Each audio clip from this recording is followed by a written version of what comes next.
Slavēts Jēzus Kristus. Šis jaunais vēstneša numurs sākās ar jautājumu, kas ir tavas dzīves centrā. Priestera Anra Ševeļas prediķis. Baznīca pasaulē. Ievieš katoļu karti.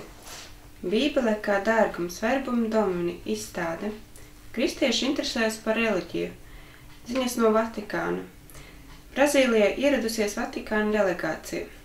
Pāvesta lūgšana nodomi martam. Latvijā.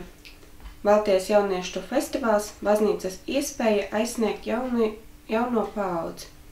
Iznākusi NBS kapelāna rokas grāmata pirmā Latvijas vēsturē. Rīgas arhidiecēs priesteru konference 27. februārī pārunātie jautājumi. Vēstule no klostera. Iekšējā dzīve ar kungu tādai īstai rutīnai nav vietas. Pārdomām. Vāgnera sapnis, Stelas Jorgenes raksts. Aktuāli. Filmas, kad ceļ tiltus, Net for God katoļu kopienas Šemane video. Kādus pienākumus baznīcā veic dekāns. Intervija. Kā ūdens ar ūdeni. Ar Oskaru Ambrovu.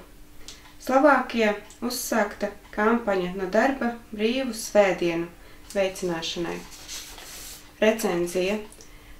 Vai tas, ko mēs no sevis pieprasām, ir tas, ko Dievs no mums sagaida? Žoržs Orvels, mācītāja meita. Sludinājumi. 17. martā māsu kalpoņu klosterī Franciskāņu lūgšanas skola. 26. martā Rīgas Svētajai katedrālē garīga adopcija sveceļuma salikšana. No 23. līdz 25.